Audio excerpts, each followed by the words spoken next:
Hi, hi, hi! Hello everybody, every all. Today's video mga palangga ay magluluto ako ng puchero.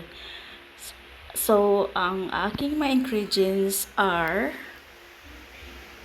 I have this onions, garlic, pork ribs, banana, potato, beans, and cabbage. And now I'm going to fry the potato first. So, keep on watching mga palangga. Actually, this is my first time to cook like this kind of food. So, and nagaya ko lang po din ito sa YouTube and na inganyo akong magluto na katulad nito para ma-experience naman. At mayroon kaming makain ng delicious food. Yeah, so stay tuned mga palangga. Ayan, stay tuned para makita nyo ang inyong dongkay. So this is me. So this is me mga palangga. I'm cooking for my potato. Ayan, potato.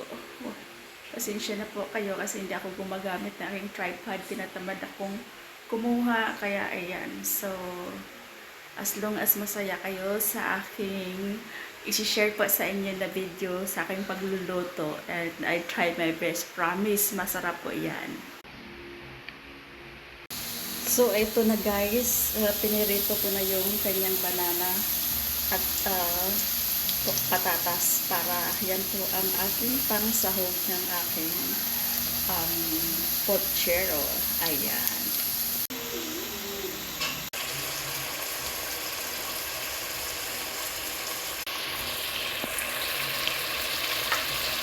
Ayan, ilagay ko na ito guys. Ayan.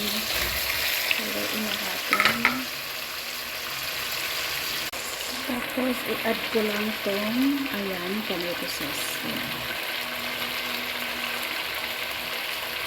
Dosin ko na.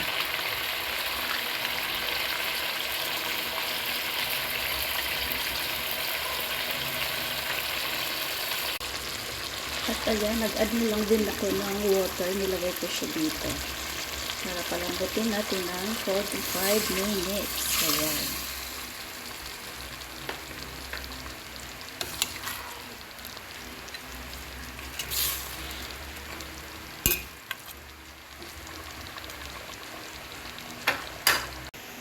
At inilagay ko na rin po pala yung cabbage. Ayan, para sumabay siya lumambot dyan.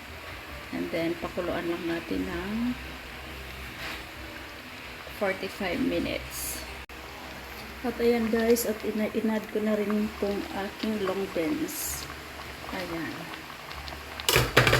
Again, halo-haloin lang din natin ulit. Ayan.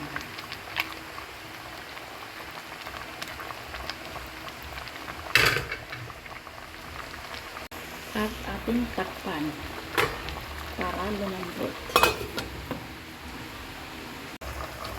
So, ayan na po. Ready to serve na po siya. Ayan. So, napaka-yummy.